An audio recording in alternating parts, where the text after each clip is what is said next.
Hello बच्चों, let's see the question. The bob mass m of a simple pendulum of length L is held horizontal and then released. Okay, it's collide elastically with a block of equal mass lying on a frictionless table. The kinetic energy of the block will be. तो यहाँ पे अगर हम बात करें बच्चों की concept की, तो यहाँ पर जो आपको की कंसेप्ट यूज करना है वो अगेन की कंसेप्ट बेसिकली जो आप यूज करेंगे वो कंजर्वेशन ऑफ मोमेंटम यूज करेंगे. ठीक है, और conservation of energy, conservation of momentum आप यूज करेंगे. और सेकंड आप जो की कंसेप्ट यूज करेंगे इसमें कंजर्वेशन ऑफ एनर्जी. इन दोनों को यूज करके आप इजीली इस क्वेश्चन में जो पूछा गया है काइनेटिक एनर्जी आप इजीली कैलकुलेट कर सकते हैं. अगर हम थोड़ा सिनेरियो देखें बच्चों, तो सिनेरियो कैसा रहेगा थोड़ा देखते हैं एक बार. सपोज करिए ये आपके पास, ठीक है, ये हॉरिजॉन्टली आपके पास एक बॉब है. ठीक है, ये इसका बॉब है, इसका मास m है, और यहाँ पर ये सपोज करिए L हाइट पर. ठीक है, इसकी लेंथ कितनी है बॉब की? L है. ठीक है, यहाँ पे इसकी लेंथ कितनी है? L. अब आपने इसको यहाँ से रिलीज किया और सपोज करो यहाँ पे एक टेबल पर एक ऑलरेडी एक ब्लॉक रखा है जिसका मास भी कितना है? m है. इनका दोनों का मास कैसा है बच्चों? सेम है. ठीक है, अब जब ये इससे कोलाइड किया तो इसकी काइनेटिक एनर्जी, इस वाली ब्लॉक की काइनेटिक एनर्जी क्वेश्चन में पूछिए. तो इसकी काइनेटिक एनर्जी हम कैसे फाइंड करेंगे वो देखते हैं.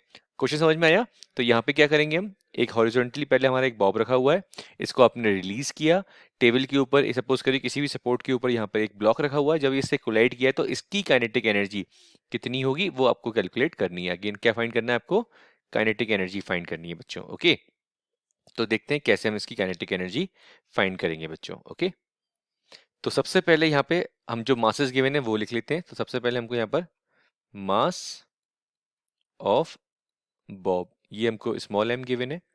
And length of the Bob question में हमको गिवन है length of the Bob question में हमको L गिवन है. ठीक है, इंपॉर्टेंट चीज यहाँ पर कोलिजन जो हुआ है इलास्टिकली हुआ है.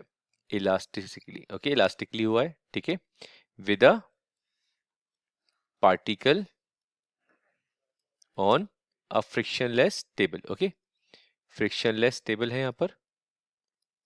ठीक है, अब हमको निकालनी है काइनेटिक एनर्जी. तो काइनेटिक एनर्जी फाइंड करने के लिए देखिए, जब ये बॉब यहाँ से यहाँ पे जब आएगा तो अपने लोएस्ट पॉइंट पे होगा. ठीक है, अपने लोएस्ट पॉइंट पे होगा. तो हम लिख सकते हैं when the bob reaches the when the bob reaches the lowest point,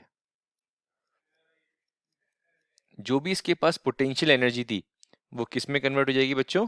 kinetic energy में कन्वर्ट हो जाएगी. और काइनेटिक एनर्जी किसके इक्वल होता है? हमारा वर्क डन के इक्वल होता है. तो काइनेटिक एनर्जी वर्क डन के इक्वल होता है. ठीक है, और वर्क डन का फॉर्मूला क्या होता है आपको मालूम ही है. तो ये हो गया हमारे पास mgh, और हाइट इसकी अगर बात करें या लेंथ के टर्म में बोले तो mgl हो जाएगा. ठीक है, फोर्स इंटू डिस्प्लेसमेंट होता है वर्क डन, और फोर्स mg हो गया, और यहाँ पर जो इसकी लेंथ थी वो l थी, इसलिए हमने यहाँ पे इसको mgl लिखा. तो ये हमारे पास काइनेटिक एनर्जी आ गई mgl. लेकिन अगर हम बात करें when the bob strike on the particle and according to law of conservation of momentum, और मासेस जब सेम होते हैं, व्हेन मासेस आर सेम, तो सिंपली आपको याद रखना है जो इनकी वेलोसिटीज होती हैं वो सिर्फ क्या जाती हैं? एक्सचेंज हो जाती हैं. Velocity will be exchange. ये कंसेप्ट आपको याद रखना है एक तो. ठीक है, तो हम बोल सकते हैं यहाँ पे m1 u1 plus m2 u2 equals to m1 v1 plus m2 v2. सिर्फ इनकी जो वेलोसिटीज हैं वो इंटरचेंज होगी. As the masses are same, that's why the velocity will be exchange. तो सिर्फ वेलोसिटी एक्सचेंज हुई है, इसलिए काइनेटिक एनर्जी अभी भी हमारी ब्लॉक की कितनी रहेगी? mgl of the block.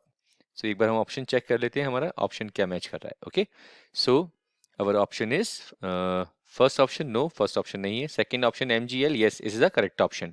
It is also incorrect, this is also incorrect. So हमारा करेक्ट ऑप्शन है बच्चों, correct option is second. So हम लिख सकते हैं यहाँ पर हमारा करेक्ट ऑप्शन है बच्चों second. Correct option is second is the correct option. I hope this is clear to each and everyone. All the very best बच्चों.